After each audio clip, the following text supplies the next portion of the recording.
Welcome to the Care Right podcast, your go-to resource for all things elder care. Guiding us through this journey is Annalee Kruger, the founder of Care Right Incorporated, and she has been steadfastly supporting families across the United States. Each episode brings you expert insights, innovative strategies, and practical advice, ensuring that you're well equipped to provide the best possible care for your loved ones. Expect to gain valuable knowledge, learn from real-life stories, and get inspired to take action in your own caregiving journey. So buckle up as we dive into an in-depth discussion of elder care planning and together embrace the journey of caring for aging loved ones on the Care Right podcast. Hello, everyone. This is Katana Abbott, and I want to welcome you to Smart Women Talk, where I search the world for smart women and a few good men. And this includes best-selling authors, thought leaders, and change agents who are on that leading edge. So our topics are things like money, business, health, and, of course, inspiration. So for those listening live today on one of our on the Contact Talk Radio Network, I want to share that it is November, which is National Caregivers Month. So for the last few years, we have been honoring this because it's the time where we honor those people in our lives that are caregivers. And so we're interviewing President of Care Right, Inc., and you'll know why when you get to meet her, because she is such an expert in this area. And Annalee Kruger is the president of this organization, and she is going to talk about the importance of having an aging plan. You might say, what the heck is an aging plan? Well, we're going to talk about the true toll of caregiving without a plan, what an aging plan is and why it's important to have one, and ways to avoid caregiver burnout. So in a moment, I'll introduce you to Annalee, but first I'm going to share my tip, and I'm going to begin with a quote by Rosalind Carter. She said there are only 4 types of people: those who have been caregivers, those who are caregivers, those who receive care, and those who will be caregivers in the future. That's all of us, guys. So are you prepared for that call from one of your parents or a loved one that could turn your life upside down? Do you have an aging plan in place? And have you talked with your children about your wishes if something should happen to you or you need assistance? And when I say children or parents, it may be just loved ones that are in our life, because at some point, all of us will need someone. So the secret is to be prepared so that when a triggering event happens, you will feel confident for making decisions, and everyone involved will understand what's expected. So I've seen this. For the last 30 years, I've been helping clients plan for retirement, but it's always included how they will address the issues of aging and remaining independent. And I've experienced it personally as the designated daughter with my grandmother, with my great aunt, with hundreds of clients. But this personal thing of being the designated daughter, I was 47 when I received the call in the night from my mom. And what she said was, Dale's in the hospital. He cracked his head open when he fell at the health club. The doctors say he has lung cancer. It hit me like a ton of bricks. But I thought I knew what was ahead of me because I had planned for this 12 years ago when they were first married. Back then, my stepfather was 74. My mom was 58, younger than me. So since I was a financial planner, they had agreed to do a financial plan with me. So very typically, my wonderful stepfather wanted to put everything in joint ownership with my mother. But my mom was almost the age of his kids, and his children could have been disinherited. So I suggested there was a better way. What ended up happening is we met with our team. They set up wills, powers of attorney, long-term care policies, consolidated their investments into a brokerage account in the trust. And this special trust we set up would make sure my mother had income after her death, but at her death, everything would go to his kids. And because my parents and I had these important conversations, and I want you to be listening to this and thinking about your own situation, we were able to put a financial and estate plan in place so that I was able to pay their bills, file their tax returns, access medical records. Actually, I advocated on his behalf in the hospital with the doctor. We were able to manage their investments and create income for them. Also, the big one, we were able to transact real estate. Like we sold his home. I was successor trustee with his son. So we were able to sell his house and then set up a agreement, by signing paperwork to move him into assisted living after he left the hospital and rehab. But this is the key. We never had to go to court for guardianship. There was no probate. It was like a blink, after he passed.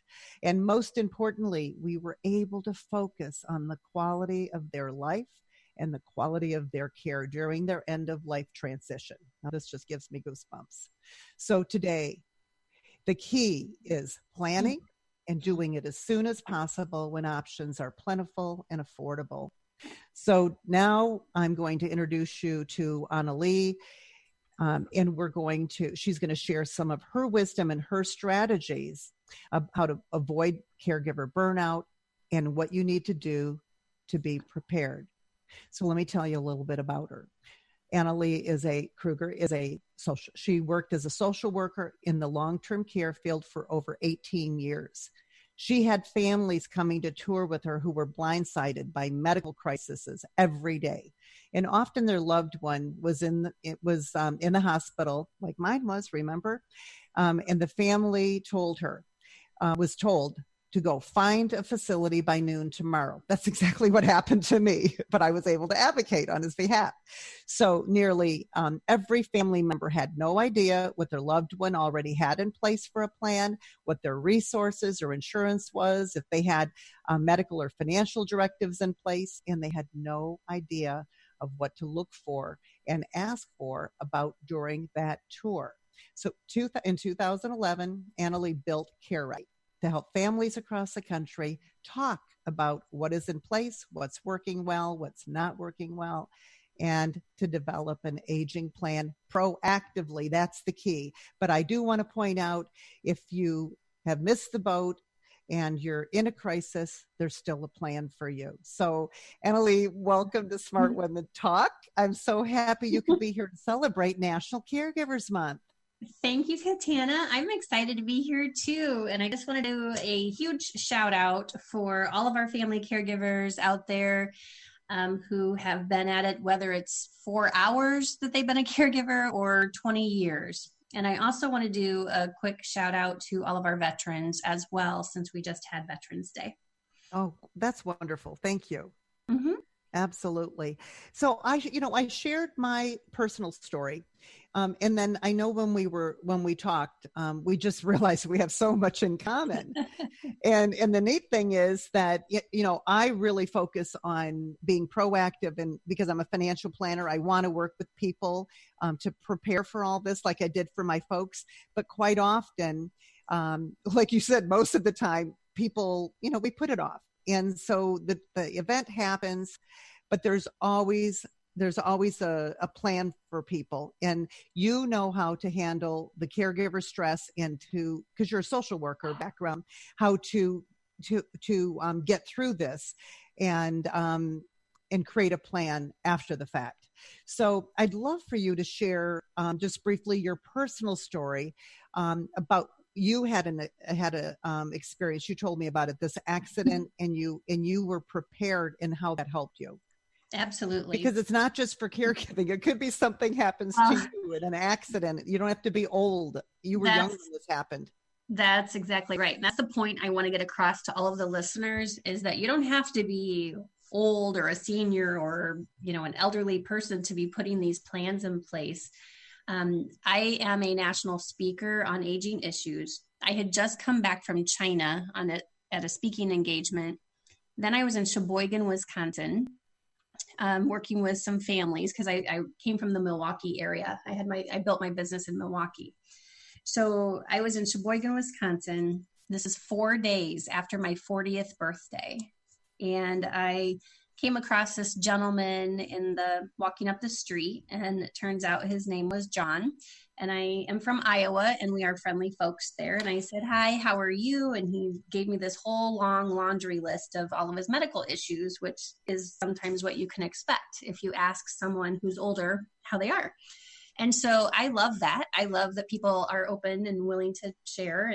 And so we were talking, and all of a sudden we made it up to the intersection, and we are waiting for the light to change so that we can cross. The light changed, we crossed. He's telling me more about his health issues. And all of a sudden he yells, "Watch out." And the next thing I know, I'm literally getting up off the street.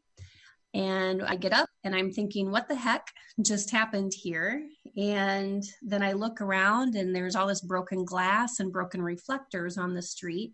I thought, well, that's odd. That wasn't just there. And then I look up a little bit further as I'm walking, and there's the bus parked all crooked across the street.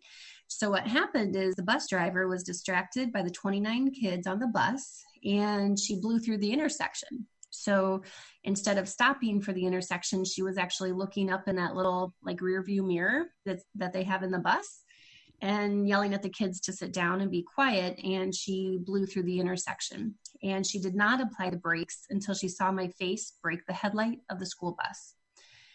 So this is 4 days after my 40th birthday. So for all of you listening out there, I'm telling you, life has its own agenda. If I would have known that morning when I woke up that I was going to get hit by a school bus and have a broken face, obviously, and broken ribs and some internal injuries, I certainly would have just stayed in bed or certainly not crossed the street. So because I've worked in healthcare and crisis management my entire career, I know that people's life can be peachy 1 second and not the next, which is exactly what happened to me. I know that people can have a latent brain injury or brain bleed, and I wasn't sure if I had one of those or not, since I did just get hit in the face with a school bus. And so I carry my mini grab and go binder, which we'll talk about, I'm sure, through this podcast. But I carry my living will, my power of attorney, the list of my emergency contacts. I also carry my do not resuscitate. And so when all these witnesses came running out, because this was over the noon hour, when all these witnesses came running out, because I was afraid that I was going to have a brain bleed, I wanted to make sure that I could communicate everything to these witnesses. So I gave each of these witnesses a snippet of me to report to the ambulance in case I lost consciousness. And so I pulled out my mini grab and go binder. By then the ambulance came, and I presented her with my documents. And I said, I don't know if I'm going to lose consciousness, but just in case, here's what my wishes are. And she said, I have never in 28 years of being an EMT ever had anybody in the back of the wagon, because that's what they call it. I've never had anybody in the back of the wagon ever present documents. She said, I wish everybody would do that because it takes the guessing out of what it is we're supposed to do. And so my point in all of this is not only, I don't care how old you are, you have to have your documents in order. The second piece of that is that you have to actually communicate what you have in order. So for example, my parents, because I'm single and I have no children, so my siblings and my parents are my people, right? And so my whole family, they know exactly what my wishes are. They know exactly how far I want a medical team to go as far as like bringing me back, or not bringing me back because I'm a do not resuscitate, but like how much effort do I want them to put into me. And they also know, because obviously I'm a business owner, they know, my family knows like who I use for corporate payroll, my corporate attorney. They know everything that they need to know, accounts and passwords, where my 401k is. They know my financial advisor's name and contact information. They know my disability insurance. They know everything they need to know if something happens to me. And that's so critical. And passwords. And passwords. And they have a copy of my grab and go binder, the full grab and go binder. They have a copy of that because I'm in Florida.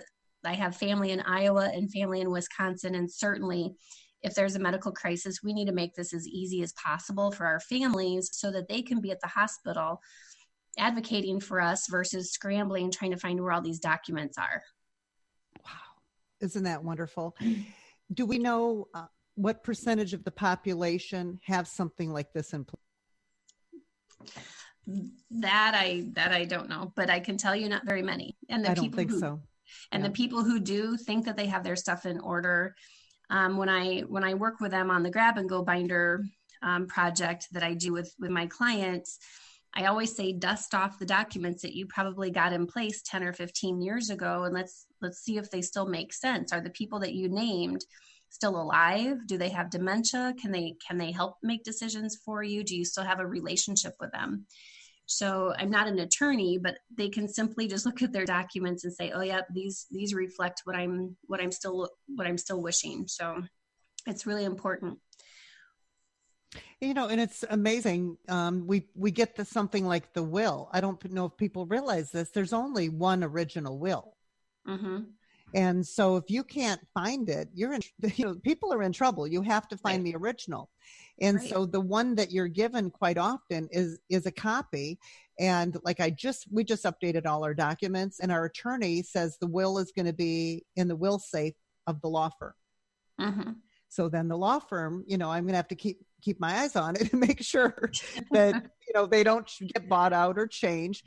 The other option is getting a safe deposit box or putting it at, like in my case, it would be Oakland County. Mm-hmm. So there's so much people need to know, but even having a copy of the will in that grab and go binder is important. Mm-hmm. Right. Having a copy of everything, because I can, when I talk to families and when I do these podcasts and speaking engagements, my perspective is coming at it from the consumer who did not plan ahead, because 92% of my families come to me in crisis because they didn't plan ahead, or they didn't think to, or they just, it never occurred to them. Oh yeah, dad has dementia. What should we do about that? So people get busy, and I get that. And it doesn't occur to them until they're kind of forced into it, really, to say, oh, we need to step back and figure out what are we going to do with mom and dad now that they're aging, and maybe there's dementia, and should they be living at home, and what's that picture look like? And so, the reality is that 92% of my families come to me in crisis.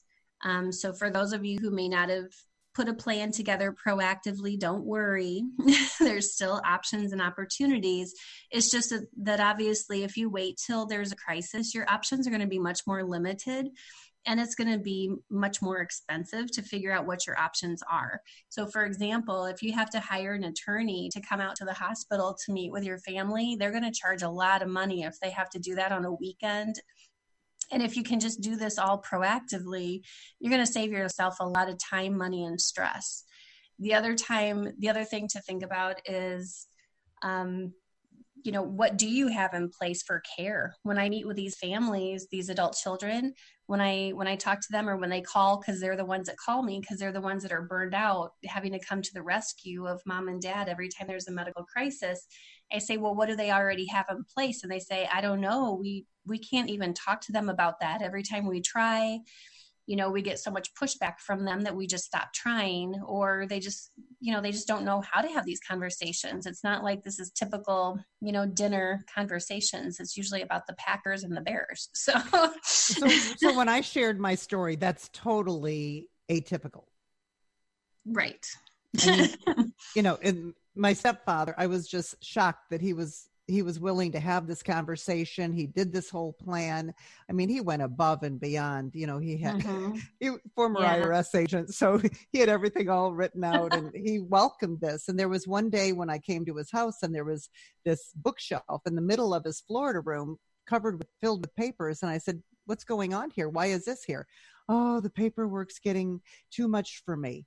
I said, would you like me to take it over? Oh, that would be so nice. So we even got to put the financial management, over, and, I was able to take that over before he was even in the hospital. So that was like what could happen, but most of the time it doesn't. My friend, she's a financial planner, and she had one of those situations where the, father wouldn't talk about it no matter what. And he ended up with dementia. So, right.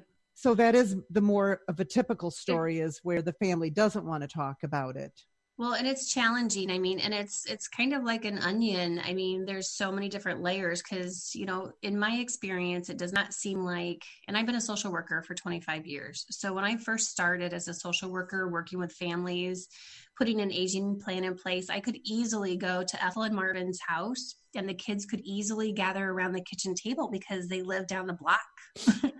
But as families started growing apart, the landscape of families now is that, most of them don't live even in the same zip code, let alone time zone. And so when families started kind of moving apart from each other, if they didn't invest the time, the effort, the energy, and the resources needed to maintain relationships with each other, then when that medical crisis happens with mom or dad or both, they have to get reacquainted as siblings and then figure out what their options are. And families don't seem to be as close-knit as they used to be. And the other challenge is, employers aren't like they used to be. They don't always seem as necessarily family friendly, and they can only do so much for support for their employees who are caregivers. Because at some point you're going to have to put an aging plan in place just to keep your job. And we can talk about the statistics on employees who are caregivers and what that really looks like. Yeah, because it is Caregivers Month, and let's talk a little bit about the typical family caregiver. Are they working? Is it a woman? And because I do know that 70% of the issues around coming to work late, having to leave early, have to do with being a caregiver. That's a huge number. Right.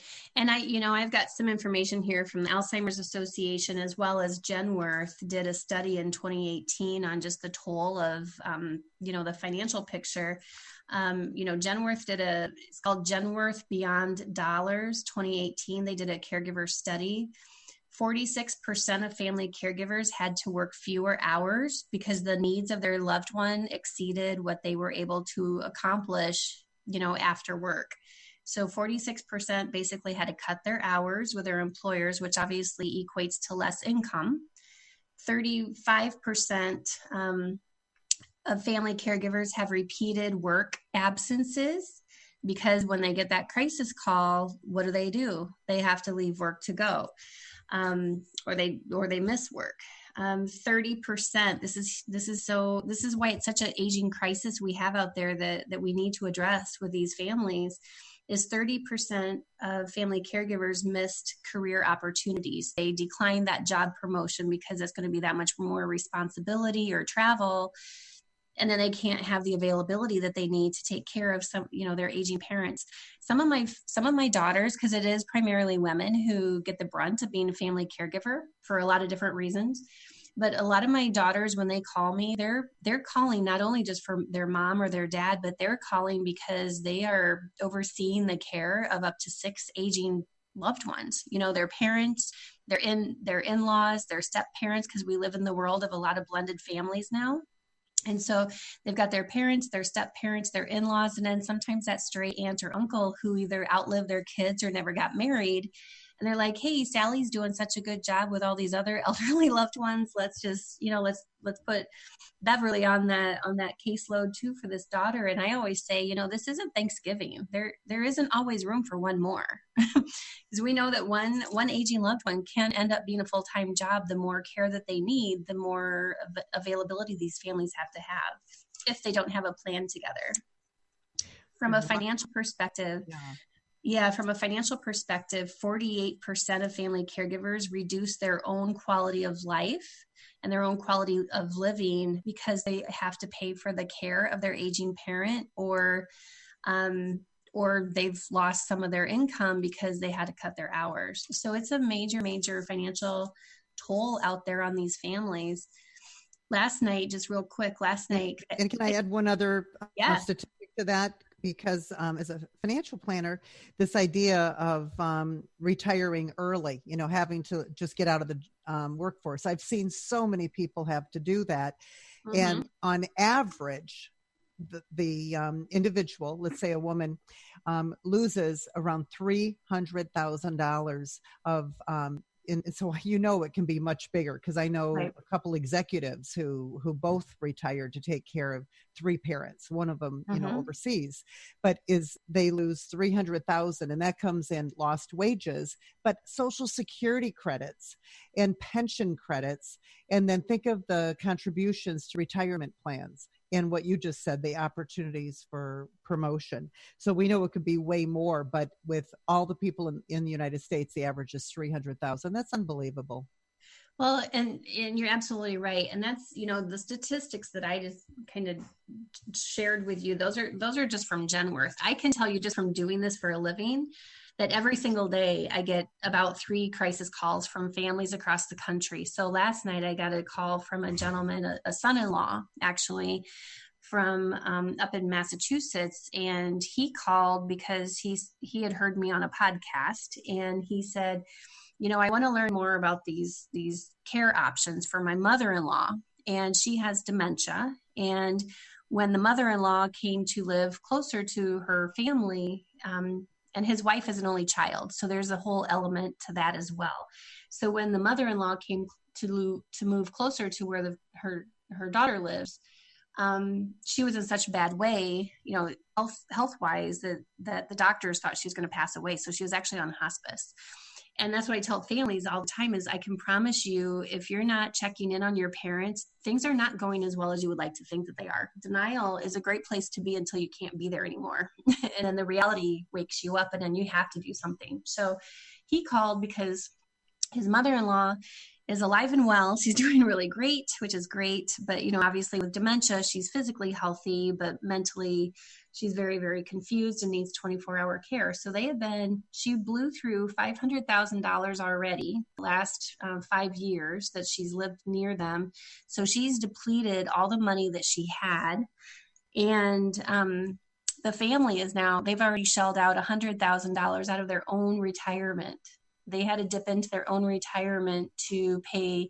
They've already paid $100,000. And I said, you need to stop the financial hemorrhaging because this is impacting you. And they're 70 and they're trying to retire. And he goes, I just don't see how we're going to retire when we're paying for my mother-in-law's care at $3,000 a week for home care 24/7. And I said, you absolutely need to be putting a plan in place and I can help you with that. Because what you're doing is not sustainable. And I guess that's my point for all these family members. If you don't have an aging plan, and we'll go over what that actually is, but if you don't have a plan, what you're doing is going to burn you out. It's going to hurt your family relationships. It's going to potentially jeopardize your job and your health. So it's really, really important to be thinking about this now. And another statistic is 70% of caregivers over 70 die before the care recipient. Yeah. I have a lot of kids that when they call, they're calling their crisis is because, mom, the primary caregiver of dad, passed away and they were blindsided by that. And that tells me just how really naive these families are, that they don't understand that, again, things are not going as well with your parents at their house as you would like to think. And if you have, being a caregiver to someone who's had a broken hip is much different to someone who has Parkinson's disease or has dementia, who has a chronic condition that will eventually need 24/7 care and supervision. A broken hip, if you're lucky, within 3 to 4 weeks, you're healed and you're hopefully back to baseline and good to go. And so your caregiving stint is pretty intense, but for a short period of time, whereas the aging journey, it's bumpy. There's a lot of in and outs of the hospital. And when these spouses call me, and they're taking care of a loved one with memory issues, they can't get a decent night's sleep. They're not eating well. They lose weight. And it's usually when the kids come around holiday time, then they're like, oh my gosh, we haven't been here to see our parents for 2 years because we don't have enough vacation time to, hit all of these aging loved ones' residences throughout the year. And they're shocked. They're just floored that their parents do not look good. They're not doing well. They're not taking their medication. And they're just blindsided by that. We look at Hurricane Irma, because I'm in Florida, look at Hurricane Irma. We had all these aging loved ones that flew up to be closer to their adult kids out of harm's way. My phone literally rang off the hook with Hurricane Irma because all these kids that I had already done a 30-minute consult with who said, oh, mom and dad are doing fine enough for now. We'll just keep your number. And when things change, we'll call you. Well, guess what? Hurricane Irma happened. And they had their parents up there for a week or two. And they're like, oh my gosh, we didn't know dad was incontinent, or we didn't know that mom was falling every day, or we didn't know dad was so confused. He kept coming into our bedroom at 3:00 in the morning thinking it was time to get up. Or they were with us for a week before we realized they weren't taking their medication. So it's a real problem out there. So could you talk just briefly about these signs of caregiver burnout? What does, Mhm. we can go in the house and see there's some issues here, but the caregiver burnout, and especially, can you even notice caregiver burnout if you're long distance? Like, is there a little Oh, red sure. flag? Okay. Oh yeah, you absolutely can, but you have to be keyed into it. I think that's where some families fall short is, we're all in a hurry. I know that when I call my parents, it's usually when I'm, hustling and bustling, en route to somewhere else. And that you really do, you have to really listen to what they're really saying, even if they're not really saying it. So listen for things like, oh, this is really getting hard taking care of your dad, or, dad snuck out of the house again, because they don't want to sometimes really share the extremeness of what's really going on at the house, but they'll give you little cues. You just have to listen for them. But you also, if you're an adult child, you also have to be more mindful and more cognizant of what questions to ask, especially if you don't see them on a regular basis, because a lot of families don't see their kids. And so I always encourage, we're so blessed to live in the world of technology. So, a lot of seniors have a cell phone, or they're on Facebook, they have some sort of technology. This age group of seniors, most of my clients have internet and they're on Facebook and that kind of thing. So I always encourage, do video meetings with your family, do video calls with them so you can actually see them. Are they losing weight? Does your mom look exhausted? How's your dad holding up? Do they look like they're well cared for? Are they bathing? And, if your mom always had her hair done nicely and makeup and lipstick and jewelry, does she still look like that, or is she starting to slip a little bit? And listen to how they talk. Are they able to communicate their needs effectively and answer questions? Are they responding to you appropriately, or are they having trouble finding the right words? Do they ask you the same thing over and over again? That's a sign of some memory issues. Are they crying? Are they tearful? Because that's, seniors are at high risk for depression, and a lot of people don't notice that. Ask them, when's the last time you got out of the house? When's the last time you went to book club? When's the last time you went to church, Bible study? Are you getting out enough to do the things that you want to do? And relationships can be a little bit dicey depending on, your relationship with your parents and so forth. But asking these types of questions where you can get more information, and for sure, actually visit them. That's going to give you a really good picture, because then you can look around the house and say, oh my gosh, it looks like they can't manage their mail because there's, 3 months of mail piled up. Like I noticed, right? Right. And when I do these assessments and these family meetings, I have them literally carry me around on the laptop so I can look around the house. I'm like, okay, so we need to talk about mail management. That's what I call it, mail management. Oh, it looks like the house needs some, cleaning. Maybe your parents just can't get to it enough, or they're short of breath, or they have pain. So when you're at the house, look around. Does the refrigerator, is it cooling things properly? Look in the pantry. Are they eating outdated food? Look in the refrigerator. Are they eating outdated food? Look in the medicine cabinet to make sure that what they're actually taking, and who their doctors are, but also if they're not taking outdated medication. I always say, look around the car. Are there more dinks and dents than there might have been last time you were there visiting? And I know this is gutsy sometimes, but have them drive you somewhere. And that way you can get a sense of, okay, how is their reaction time? That driving is a whole nother topic, but jump in the car and have them take you somewhere and see how well they do. So those are just a few things. And ill-fitting clothes is another thing, because weight loss. Or dirty clothes.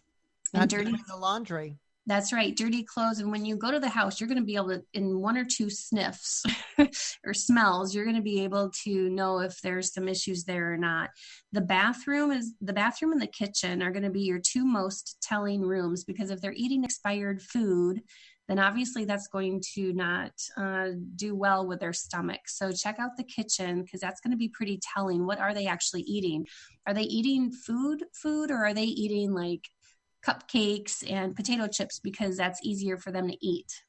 And a lot of families don't realize oh, mom, all she eats is junk food. Well, that's because she probably doesn't have enough energy or stamina, or it's too overwhelming to do menu planning and meal preparation. So think about their nutrition. Yeah. And the bathroom is telling, because if it's messy with, bathroom stuff, that's going to tell you that they probably need some help with their assistance going to the bathroom and making sure that they're clean and dry. Well, and even if the shower is set up safely, because that can always be changed with grab bars. And what I noticed at my folks, she had throw rugs, the old style throw rugs all over the place. And that scared me to death. I had to get those out of there immediately. Yeah. Yeah. And check the toilets, especially the toilets that they usually use. Are they high enough or low enough? And do they actually work? I've been doing this a long time, and you'd be surprised at things I walk in on, and this is how they live. And because they're too ashamed to say, hey, look, I need help. And so there's a way to broach these things in a very compassionate and very loving way, instead of out of frustration and fear.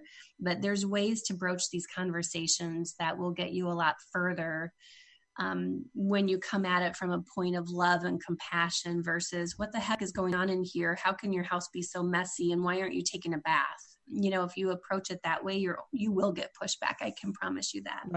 Right. So there's not this chaos. Okay. What do you suggest families do when the crisis happens? Because I bet a lot of people are listening and they're going, oh my gosh, I'm going to go do this. I'm going to go do an inspection like this. But if they notice that, they may say something, family members may argue with them, there's so many different opinions, right? Right. And so what do you suggest they do next? So this is where families get in a jam, because families don't know how to have these conversations. They don't even know how to lead a family meeting, because they're in uncharted territory, right? This is the first time that they've probably ever had to think about these things. And the adult kids are probably sitting there going, oh my gosh, I don't even know how to bring this up to mom and dad. And your parents are probably thinking, well, I'm the parent. What do you care how much money I have and what my goals are? Well, it is important, because at some point there is going to be a crisis, and there certainly will be a death. And how prepared are you? So there is value.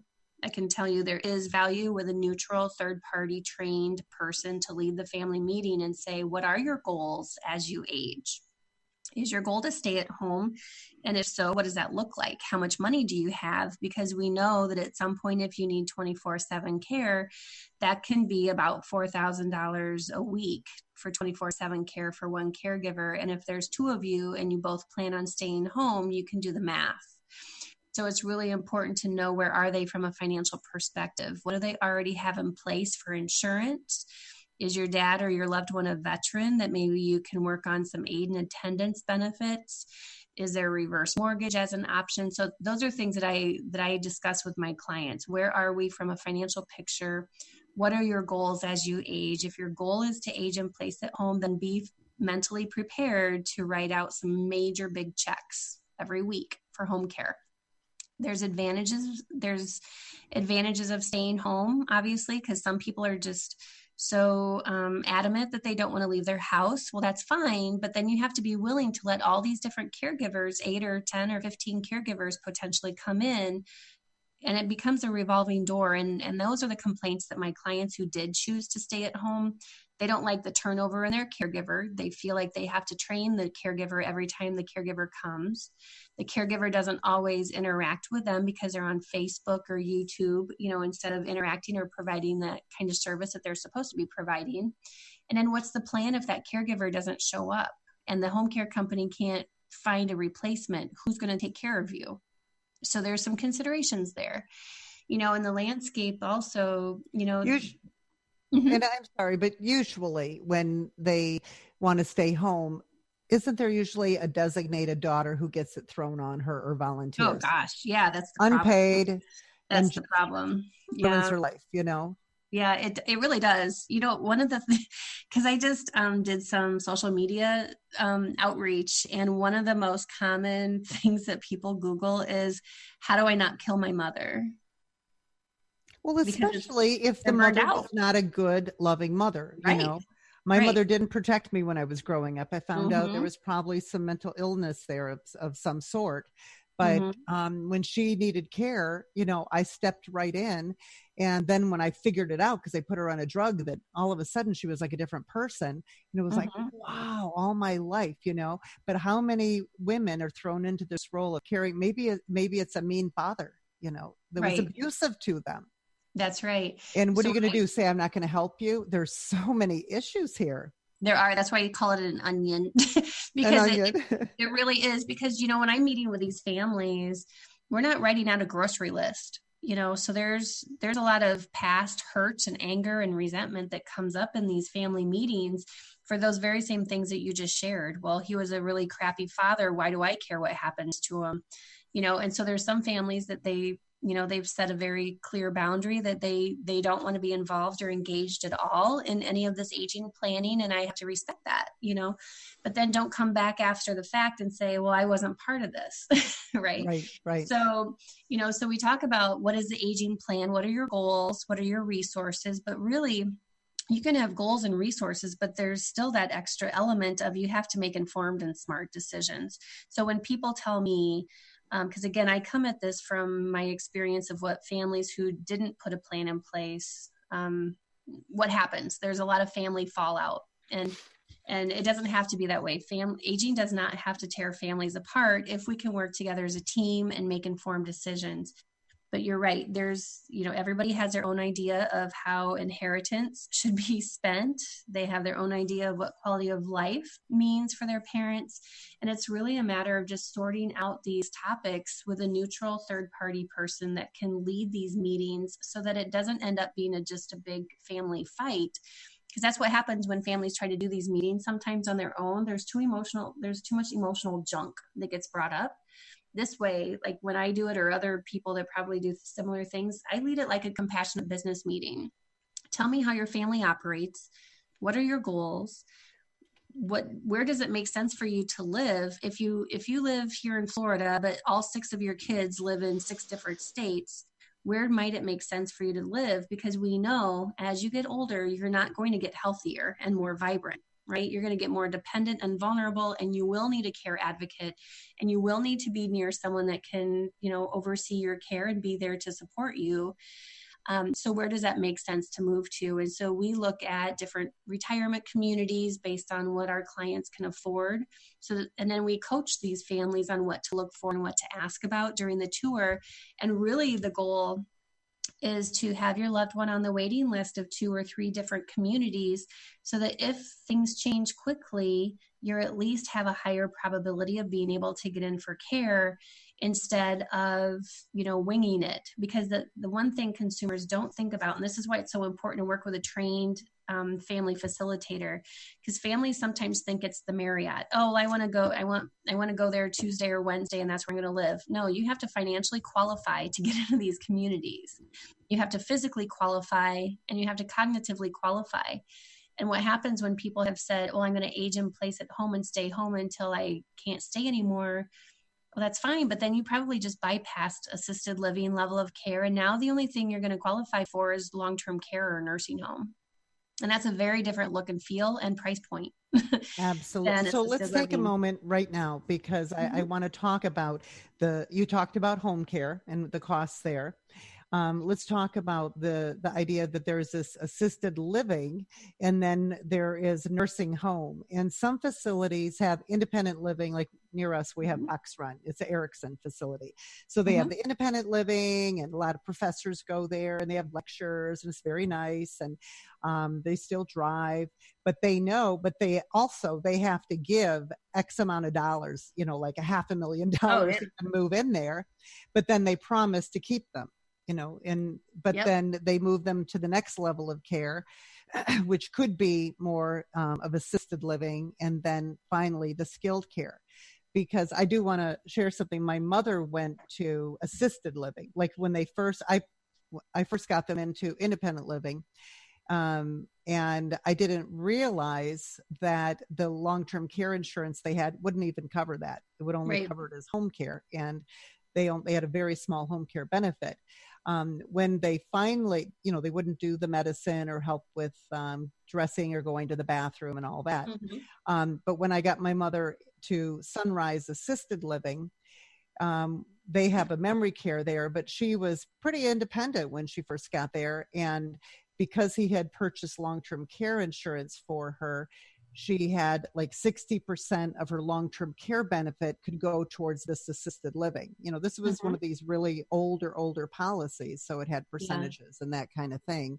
But between the survivor pension he left her and this long-term care benefit, the two of them came to $7,000 tax, pretty much tax free. Well, anyway, $7,000 per month. We never had to touch his money or her savings.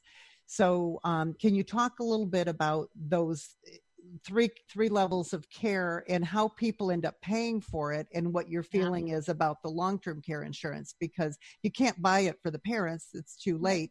But for all of us listening, does it make sense to do this? Because, right. I would like to know. Yeah. So let's kind of unpack that a little bit. So when we talk about all these different levels of care, because some people just think that you either have assisted living or nursing home, but there's all these other different levels of care in between. But the reality is that these communities are licensed for different levels of care. So if families,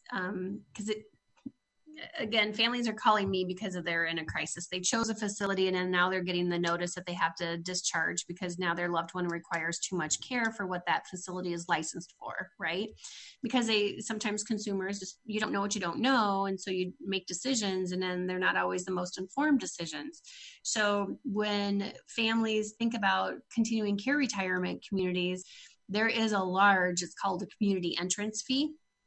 And it can be hundreds of thousands of dollars. There's some that are $1 and $2 million just to get in. And then you still have a monthly room and board fee and a monthly care fee and medication management fee. And if you're a couple, then you have a second person fee, per month, which can range anywhere from $500 to, I've seen it on up to $1,600 in the Chicago market per month. So it gets pretty hefty, but the value is that they will take care of you. And so you have the peace of mind knowing that as your physical needs change, as your cognitive needs change, they will take care of you. You have a place on their campus until you pass away. So you might have to, start out in independent living and work through to assisted living and then eventually memory care or the long-term care side. But at least you have the peace of mind knowing that you're not going to get booted out.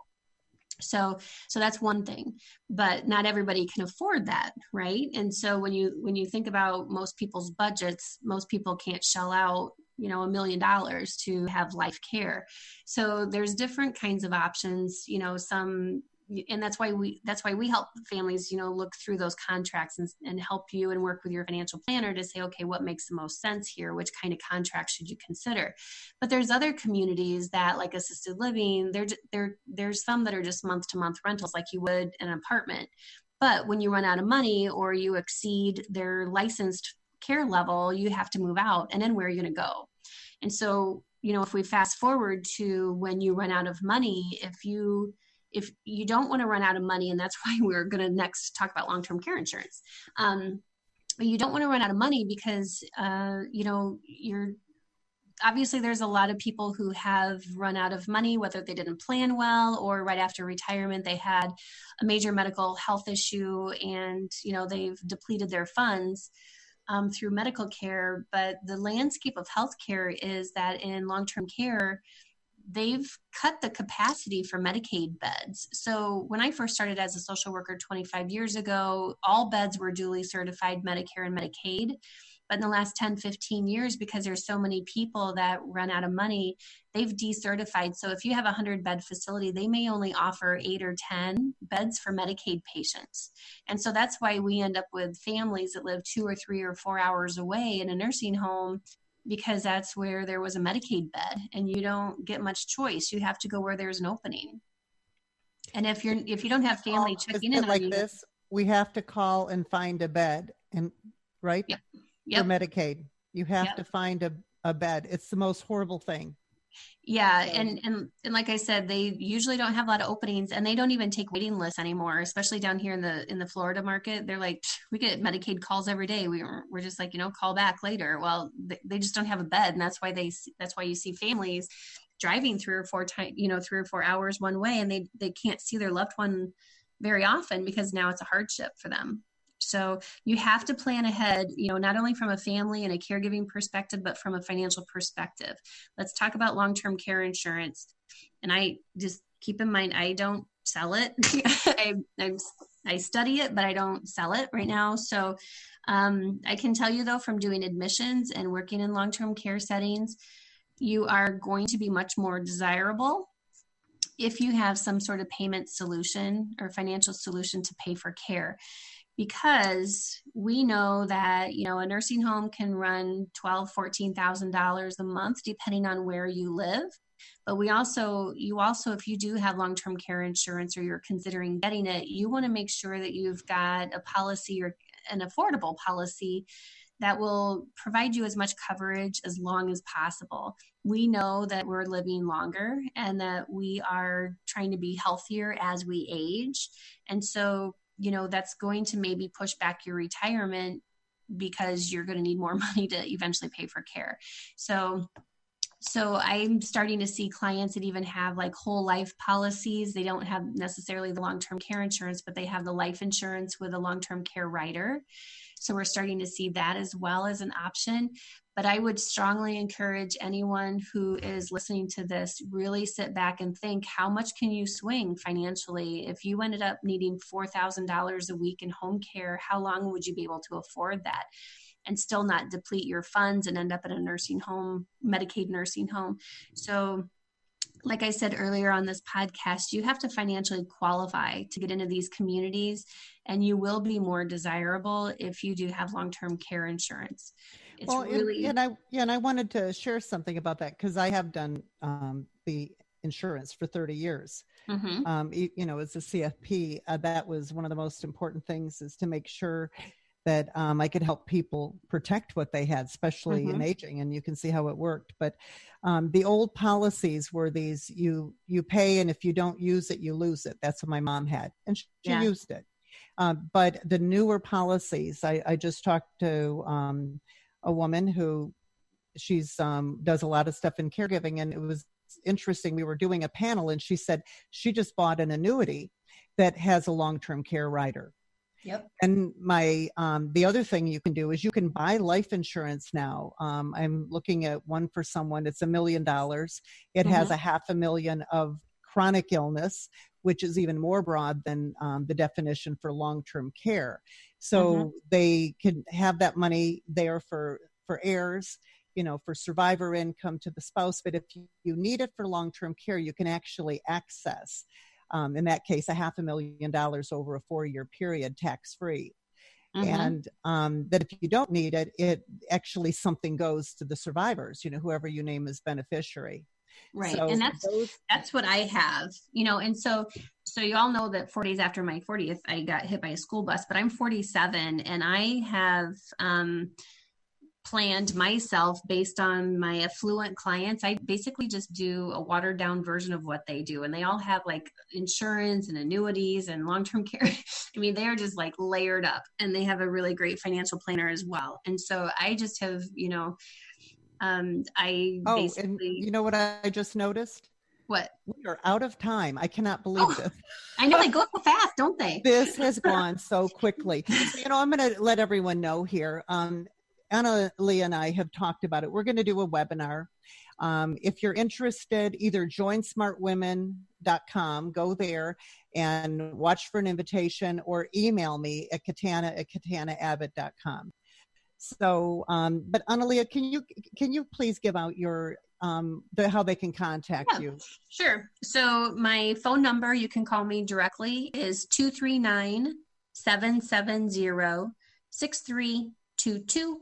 You can also look at my website, www.carerightinc.com. That's CARERIGHTINC.com. That was so fabulous. And I'm sorry, I didn't realize we were coming right down to the end of this. It goes quick. Yeah. And so please get a hold of one of us. She and I work together, and we will help you any way we can. So with that, I do want to say next week we have an elder law attorney coming on, and we're going to continue this conversation. But please do stay in contact with Annalee and I if you have a need, and we'll be there to help you. So until next week, everyone, go out and live with more purpose, more passion, and prosperity. And a plan. Thank you for tuning in to the Care Right podcast. We hope today's discussion has provided you with valuable insights. If so, don't forget to like, subscribe, and share our podcast with others who might find it helpful. Remember, Care Right is more than just a podcast. It's a community dedicated to supporting family caregivers with comprehensive care planning, crisis management, and resources for every stage of aging. Stay connected with us for future episodes as we continue to explore essential topics in aging planning, elder care, and financial planning. Until next time, take care, plan wisely, and remember, you're not alone in your caregiving journey.